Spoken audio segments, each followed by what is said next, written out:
हम्म, तो क्या समझते हो जीरो ऑर्डर काइनेटिक्स का क्या ऑब्जेक्टिव है? Zero sir order. अलग ऑर्डर। सर रेट कॉन्सेंट्रेशन और रेट का क्या रिलेशन है, किस ऑर्डर से ऐसा? ठीक है, तो जीरो ऑर्डर में क्या होता है? जीरो जीरो ऑर्डर ऑर्डर में सर रेट बिल्कुल लीनियर रहता है। रेट बिल्कुल लीनियर होता है। मतलब क्या अगर इक्वेशन आती है रेट ऑफ रिएक्शन की? कैसी इक्वेशन होती है एक जनरल इक्वेशन अगर देखी जाए? जो आर टी होता है, R hmm. T equal to minus K T R not plus R not. ठीक है। ओके, नहीं जो अपन ने अभी तक रेट ऑफ रिएक्शन पढ़ा था कि के इंटू कॉन्सेंट्रेशन की पावर समथिंग, तो वो पावर समथिंग क्या होती है? वो होता है इंडिविजुअल रेट ऑफ ऑर्डर, होता है ऑर्डर ऑफ हाँ, तो वो रिएक्शन। कितनी होती है जीरो ऑर्डर के केस जीरो होती में? है। जीरो होती है, हाँ। ठीक है। अच्छा, तो क्या इसका मतलब ये है कि कॉन्सेंट्रेशन पर वो इंडिपेंडेंट रहता है रेट? नहीं, ऐसा नहीं है। तो रेट कॉन्सेंट्रेशन से इंडिपेंडेंट नहीं रहता, मतलब डिपेंडेंट रहता है? इंडिपेंडेंट रहता है, हाँ इंडिपेंडेंट इंडिपेंडेंट रहता रहता है। है, हाँ हाँ इंडिपेंडेंट।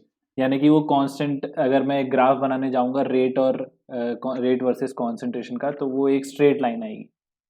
हाँ। ठीक है। ठीक है। ओके। ठीक है। हाँ, तो उसकी इक्वेशन क्या बोली थी तुमने? Integral rate equation R T equal to minus K T plus R T. Plus R जो नॉट। आर नॉट आता था, आर नॉट। हम्म। ठीक है, तो इसका ग्राफ कैसा बनता था कॉन्सेंट्रेशन वर्सेस टाइम का? सर लीनियर ग्राफ था जिसका स्लोप नेगेटिव था। नेगेटिव स्लोप था। ठीक है, और जो जहाँ पे इंटरसेक्ट करता था वो वाई एक्सिस को, यानी कि आर टाइम एक्स कॉन्सेंट्रेशन के एक्सिस को, वो कौन सा पॉइंट होता था? R naught. R not. ठीक है, इसका स्लोप अपन को क्या देता है? सर के के बोले तो? Reaction constant constant rate constant, reaction constant. Rate constant. हाँ, रेट कांस्टेंट। ठीक है। और जीरो ऑर्डर के केस में रेट कांस्टेंट की यूनिट क्या होती है?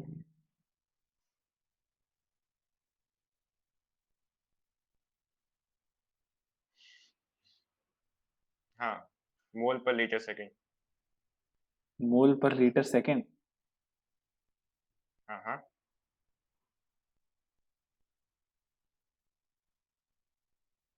पक्का?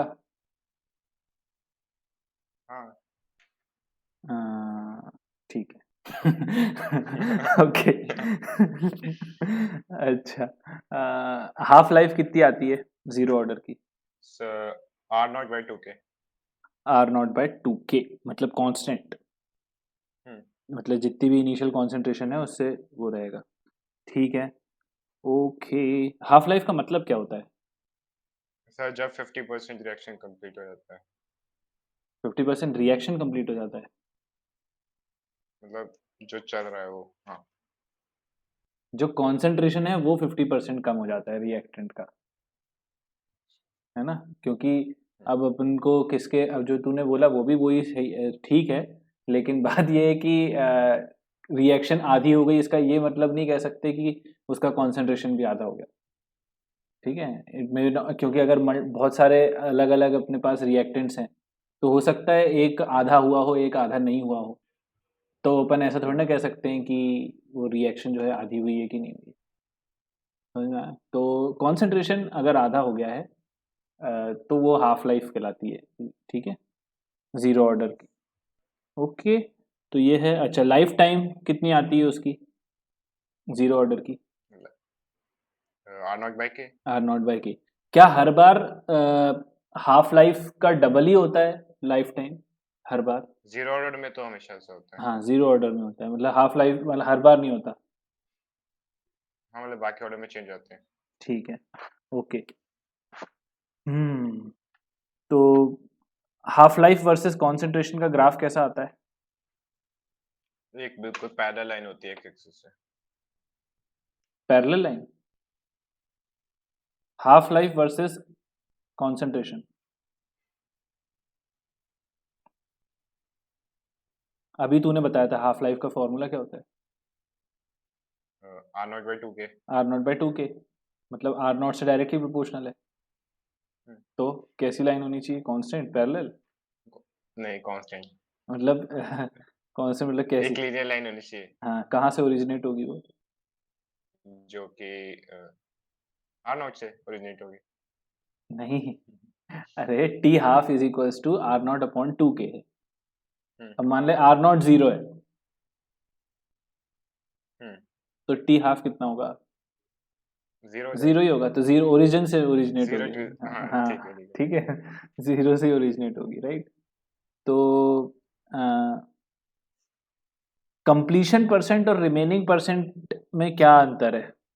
अगर मान लो मैं बोल रहा हूँ सर कि कंप्लीशन कितने परसेंट, परसेंटेज कंप्लीट हुआ है और कितने परसेंटेज रिमेनिंग है, इसका क्या मतलब है? सर जैसे मैं बोलूँ कि कोई रिएक्शन 30% कंप्लीट हो गई है, हम्म मतलब और वो कितना जा सकता, कॉन्सेंट्रेशन कितना बचा हुआ है। हम्म कंप्लीशन की बात करें तो 30% कॉन्सेंट्रेशन अब गया उसमें से, हम्म हम्म लेकिन रिमेनिंग 70 है। हम्म, ठीक है। अच्छा, तो जीरो ऑर्डर के केस में मान ले कि 10% कंप्लीशन में कुछ टी टाइम लग रहा है, हम्म तो 20% रिमेनिंग में जब होगी, जब 20% रिमेनिंग बची होगी, वो वहां तक पहुंचने में कितना टाइम लगेगा? 80। 8। ठीक है, सही। क्या ये हर बार ऐसे ही होता है, मतलब सारे ऑर्डर्स के लिए ऐसे ही है कि केवल जीरो नहीं ऑर्डर के नहीं, लिए? सिर्फ जीरो ऑर्डर के लिए। हम्म, ठीक है। अच्छा, concentration of product versus time का क्या ग्राफ होगा? Concentration of product versus time zero order के केस में। सर लीनियर रहेगा बिल्कुल, अच्छा, स्लोप क्या रहेगा पॉजिटिव उसका? स्लोप के साथ। क्या देगा उसका स्लोप मुझे?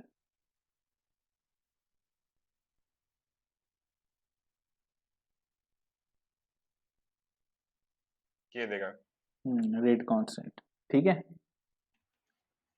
ओके, ठीक है। हम्म, अब मान लो अगर कोई ऐसी चीज़ है जिसमें स्टोइशियोमेट्री आ जाती है, इन्वॉल्व हो जाती है, उस केस में रेट का क्या फॉर्मूला हो जाता है? मतलब जो इक्वेशन आती है इंटीग्रेटेड रेट इक्वेशन, वो उसमें क्या चेंज देखने को मिलता है अगर मैंने मान लो कोई स्टोइशियोमेट्री इन्वॉल्व हो गई? फॉर एग्जांपल अभी जो तुमने इक्वेशन बताई थी मेरे को, इंटीग्रेटेड रेट इक्वेशन, वो बताई थी तुमने जिसमें एक रिएक्शन आर था, वो रिएक्टेंट आर था, वो सिंपली एक प्रोडक्ट बना रहा था, 1 1 की स्टोइशियोमेट्री थी, ठीक है। तो अगर स्टोइशियोमेट्री चेंज हुई तो क्या होगा? सर के में मल्टीप्लाई हो जाएगा जो कोफिशिएंट है। के में मल्टीप्लाई हो जाएगा, बाकी सारी चीज़ें सेम रहेंगी, हाँ, ठीक है। इसका रीज़न ऐसा क्यों होता है? क्योंकि सर रेट कांस्टेंट इससे चेंज रेट पे डायरेक्ट अफेक्ट करता है ना जैसे। अब जैसे ए इक्वल टू बी लिया था अपन ने हम्म फॉर एग्जांपल, और ए इक्वल टू 2 बी है। हम्म फर्स्ट वाले में जितना ए बन रहा था उसमें बी बन रहा है, हम्म लेकिन जो सेकंड वाला है उसमें 2 टाइम्स ए जा रहा है तब जाके एक बी बन रहा है। 2 टाइम्स, हाँ तूने ए गिव्स टू बी बोला था ना? हाँ हाँ। हाँ, तो फिर अच्छा चल ठीक है, ओके। तो एक्चुअली ऐसा इसलिए होता है क्योंकि जब अपन रेट ऑफ रिएक्शन की डिफरेंशियल इक्वेशन लिखते हैं, तो उसमें अपन जब रिएक्टेंट लिखते हैं, रिएक्टेंट का डिसअपियरेंस, तो उसको अपन उसकी स्टोइशियोमेट्री से डिवाइड करते हैं, हाँ है ना? और तो जब ठीक। वो जब अपन इंटीग्रेट करते हैं तो वो चीज़ उधर मल्टीप्लाई हो जाती है। समझ में आ रहा ठीक। है ना? कि नहीं, सही बता, हाँ हाँ है हाँ। ना? क्योंकि जब अपन rate of reaction equal to, अगर तुझे को याद हो तो अपन क्या लिखते थे उसमें स्टोइशियोमेट्री में, अपन रेट ऑफ डिसअपियरेंस में डिवाइड करते थे स्टोइशियोमेट्री को, है ना? तो उसी से अपन जब अपन इंटीग्रेटेड रेट इक्वेशन अपन डिराइव करते हैं, वो कैसे आती है, वो अपन उसी डिफरेंशियल रेट इक्वेशन को इंटीग्रेट करते हैं दोनों तरफ, डी आर एक तरफ ले जाते हैं, डी टी एक तरफ ले जाते हैं, फिर इंटीग्रेट लगाते हैं, ठीक है। है ना?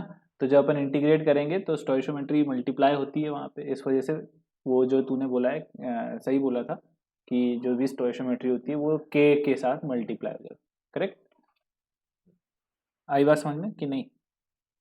आ गए हैं। है ना?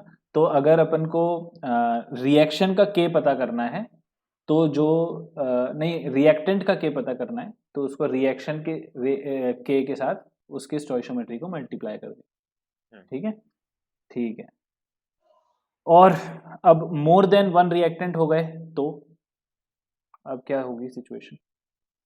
सर फिर इंडिविजुअल बनती है वो, हाफ लाइफ दो दोनों की अलग इक्वेशंस अलग। बनती है। हाँ, ठीक है, ओके। और अच्छा, डिग्री ऑफ डिसोसिएशन कितना आता है इसका, जीरो ऑर्डर का? 1 माइनस e की power minus K T. Zero order का।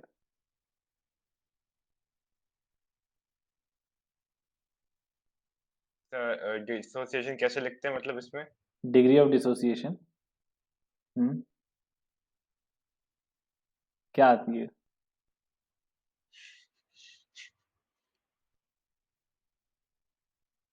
ये नहीं आ रहा, थोड़ा सा हिंट दो। KT upon R not. ठीक है, आर नॉट क्या होता अरे इनिशियल कॉन्सेंट्रेशन जो है? ठीक है। मैंने कहा ऐसी मुंडी तो नहीं ला रहा कहीं इसको जगाऊं ठीक है, ओके। तो KT अपॉन आर नॉट होता है। फर्स्ट ऑर्डर रिएक्शन पे आते हैं। तो फर्स्ट ऑर्डर रिएक्शन की फाइनल इंटीग्रेटेड रेट इक्वेशन क्या आती है? ln RT LNRT minus K T equal to minus K T minus KT plus ln R not. Plus LN R not. ठीक है, ओके। ठीक है। और अगर मैंने कहा कि अगर मुझे लॉग बिना लॉग के चाहिए तो क्या करूं मैं? बिना लॉग के चाहिए। हम्म, मतलब दोनों तरफ एंटी लॉग ले लूं अगर इसी इक्वेशन में तो क्या होगा? हम्म, ठीक है।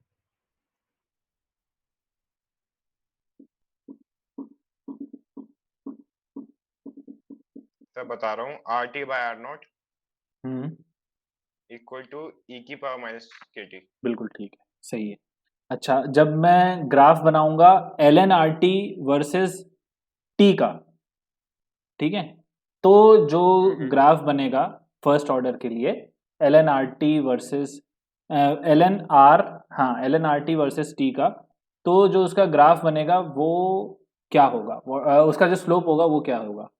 लीनियर स्लोप नेगेटिव नहीं, लीनियर ग्राफ बनेगा और नेगेटिव स्लोप रहेगा। क्या रहेगा स्लोप नेगेटिव में?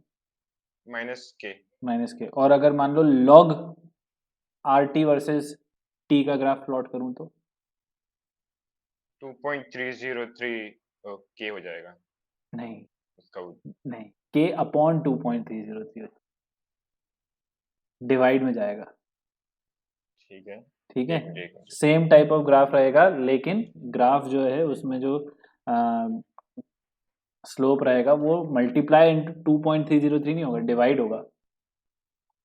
ठीक है, क्योंकि देखना तूने LN की इक्वेशन तूने बोली, तो जब अपन दोनों तरफ अगर अपन को लॉग लेना हुआ तो अपन क्या करेंगे? 2.303 लॉग RT करेंगे और 2.303 R नॉट उस तरफ करेंगे, लेकिन माइनस KT तो वैसा का वैसा है, तो अच्छा, है ना, minus KT plus LN R not है ना, वो प्लस है, वो मल्टीप्लाई नहीं। तो इसलिए जब अपन वो चीज़ करेंगे, जब अपन पूरी इक्वेशन को 2.303 से डिवाइड करेंगे तो जो टाइम के साथ आएगा, जो टी का जो कोएफिशिएंट रहेगा वो K अपॉन 2.303 रहेगा। 2.303। समझ में आ गया? ठीक है, तो ये चीज़ ध्यान रखना कि क्या होगा। ओके, हम्म, ठीक है। तो log R not upon RT को अपन न्यूमेरिकल्स के लिए KT अपॉन 2.303 ले सकते हैं। ठीक है, ओके। अच्छा, इसका कॉन्सेंट्रेशन वर्सेस टाइम का ग्राफ कैसा बनता है? Concentration of reactant versus time का।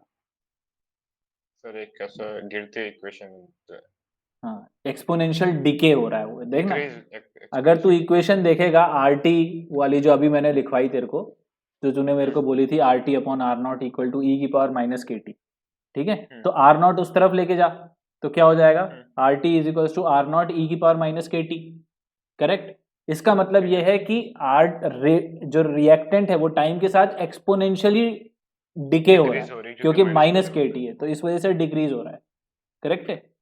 समझ में आ गया?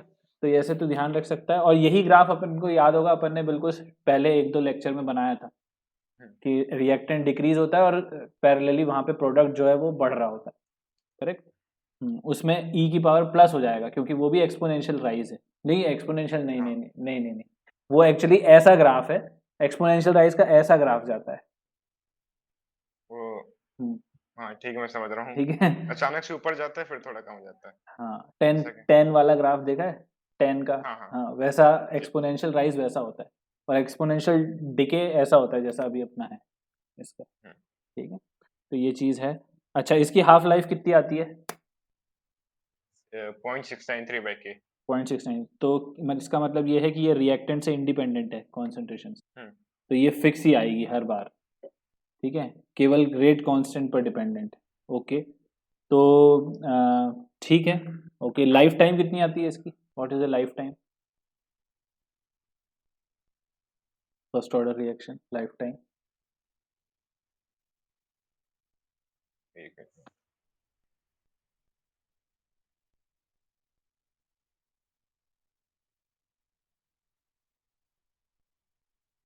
नवींद्र का सारा माइनस इतना एक वो नहीं आया। e की पावर माइनस के टी है क्या? हाँ, e की पावर माइनस के टी होता है क्या? Life time. हाँ। तो ग्राफ देखना, ग्राफ कहाँ पे खत्म हो रहा है? कहीं खत्म हो रहा है? इन्फाइनाइट पे जा रहा है, हाँ, तो लाइफ मतलब ये टाइम। 100% कभी होती ही नहीं है। हाँ हाँ। ठीक है, तो इसकी लाइफ टाइम जो है इनफाइनाइट है, तो first order reaction never completes 100 to 100%। ठीक है। ओके, ठीक है। तो rate of reaction versus time का ग्राफ अपन ने बता दिया है। ठीक है, रेट का ग्राफ भी वैसे ही होता है। ठीक है, अपन ने कॉन्सेंट्रेशन वर्सेस टाइम का ग्राफ भी वैसे ही होता है, और रेट का ग्राफ भी वैसे ही होता है। हाँ ये ठीक अच्छे है। से याद है, हाँ। हाँ, फिर प्रोडक्ट वाला बताया था, प्रोडक्ट के लिए क्या वो आती है, क्या बोलते हैं, ग्राफ कैसा आता है concentration of product versus time का, अभी डिस्कस किया था। बढ़ता है, मतलब अचानक हाँ, से और बढ़ता है फिर फिर थोड़ा सा। सैचुरेशन टाइप आ हम्म, जाता है। ठीक है, ओके। डिग्री ऑफ डिसोसिएशन क्या आती है फर्स्ट ऑर्डर? इसमें आती है 1 माइनस e की पावर माइनस के टी। हाँ, ठीक है, तो ये चीज़ है। ओके, ठीक है। क्वेश्चन सॉल्व कर रहा है? हाँ फिंगर टिप से कर लिए, 40 हो गए लगभग। ठीक है, फर्स्ट ऑर्डर रिएक्शन के बनने लग गए क्वेश्चन। हाँ तो मतलब बन ही जाते हैं। वो तो वक्त ही बताएगा। ठीक है। अ, ये बताओ,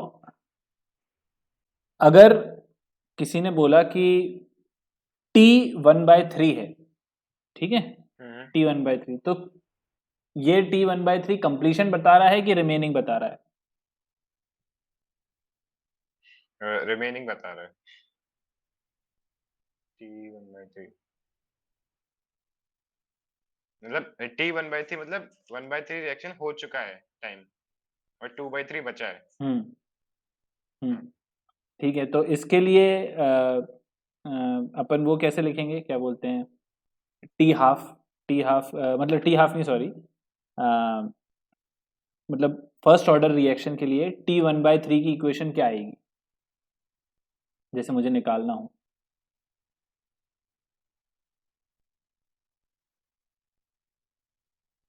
इससे मेरे को स्ट्रक्चर पता था जो बेसिक आपने दिखवाई थी।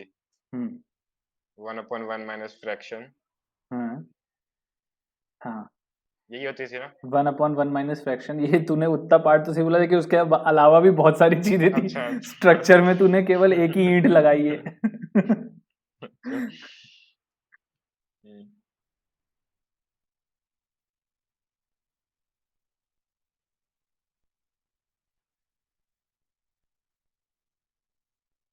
ये फर्स्ट ऑर्डर है ना? हम्म 0.693/k हो जाएगा, और ये 2.303/k log 1/1 - f। ठीक है, हाँ हाँ। ठीक है, और और इसके f क्या था? अप्रोक्सीमेटली 1/3 पे निकालना f was है। the F the fraction fraction. that was completed। हाँ। ठीक है, ठीक है, तो अब जैसे मैंने कहा कि 1/3 के लिए निकालना है, तो कैसे निकालेंगे? 1/1 माइनस 1/3 कर देंगे। 1/1 - 1 1। माइनस 1/3। ठीक है, तो ठीक है, तो log 3/2 आ जाएगा, मतलब क्योंकि लॉग अपन, 3/2 हो जाएगा। है ना, log 3/2 आ जाएगा हम्म, इससे। ठीक है, तो ये कुछ कुछ इम्पोर्टेंट चीज़ें हैं। अच्छा अच्छा अच्छा। हम्म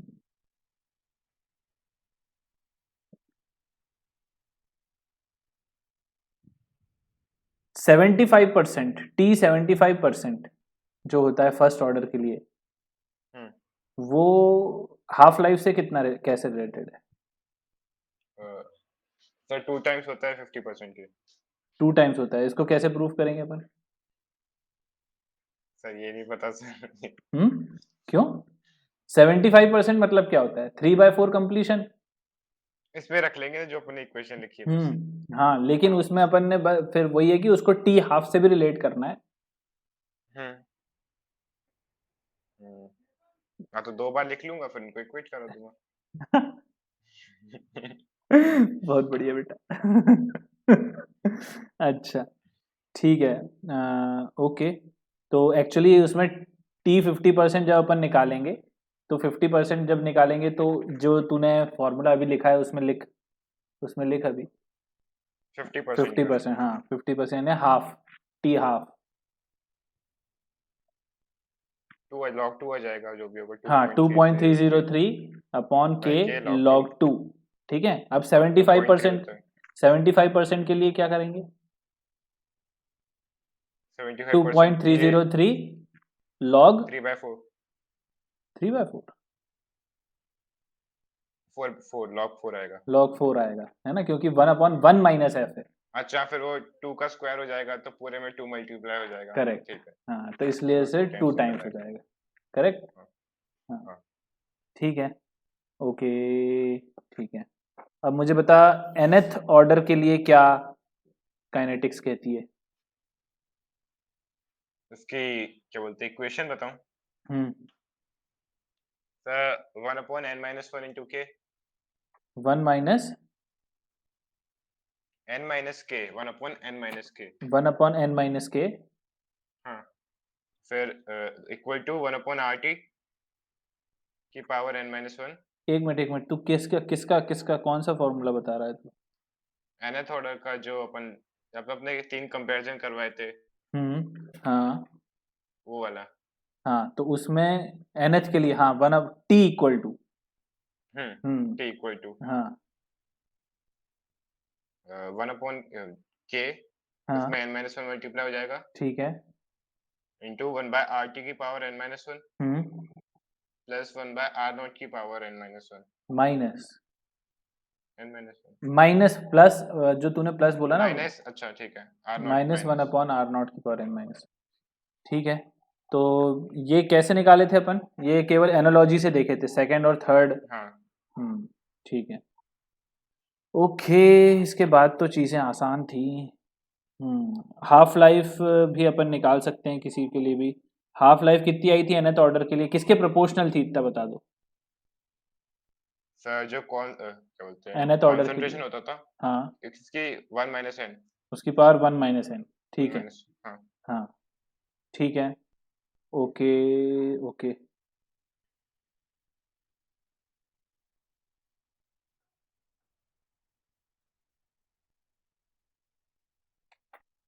ओके,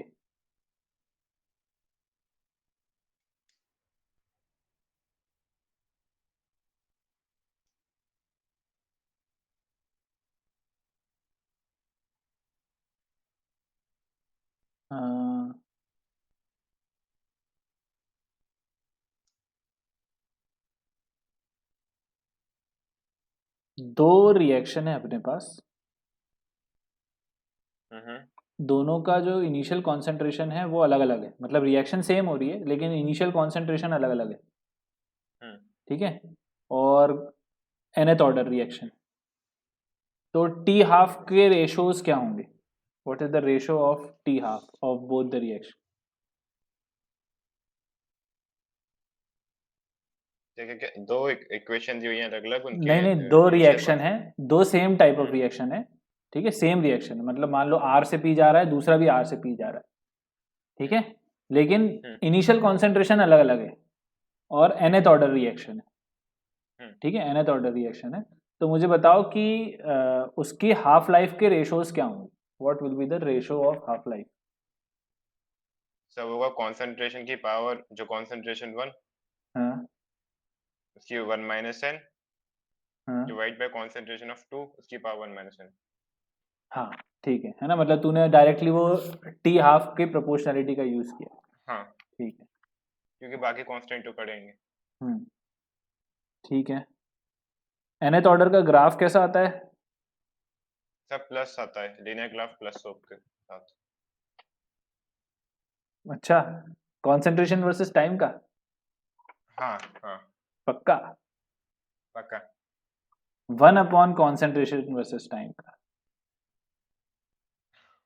1 अपॉन वन अपन कॉन्सेंट्रेशन, कॉन्सेंट्रेशन की पावर n, 1 अपॉन कॉन्सेंट्रेशन की पावर n वर्सेस टाइम का जब ग्राफ प्लॉट करेंगे तो वो लीनियर इक्वेशन तो पॉजिटिव आ जाएगा। पॉजिटिव आएगा। ठीक है। तुम वो जो तुम 3 कंपैरिजन वाला बता रहे थे ना, उसको ग्राफ में किसके वर्सेस किसके है वो भी जरूर ध्यान से देखो। ठीक है।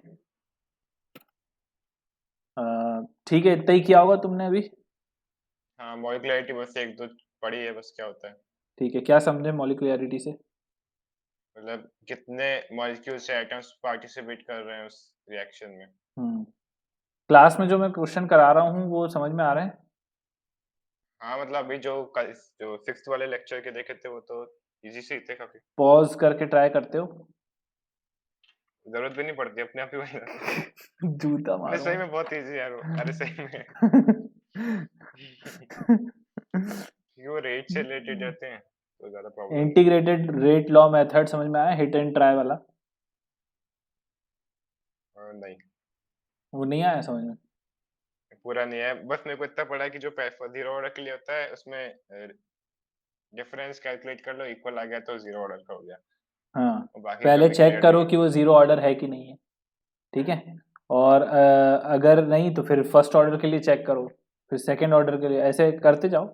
तो मेरे ख्याल से हाँ, पहले बस ऐसा दूसरे में, ऐसा आता है, बस याद नहीं है थोड़ा सा हाँ, है कुछ ना, तरीके से। तो उसको गो थ्रू करो और क्वेश्चन सॉल्व करते जाओ। जितने ज़्यादा क्वेश्चन सॉल्व करोगे, फिंगर टिप्स, मुझे ऐसा लग रहा है कि अब तुम्हें केवल फिंगर टिप्स तक सीमित नहीं रहना है, दूसरे क्वेश्चंस लगाने पड़ेंगे। एटलीस्ट PYQs तो लगाओ।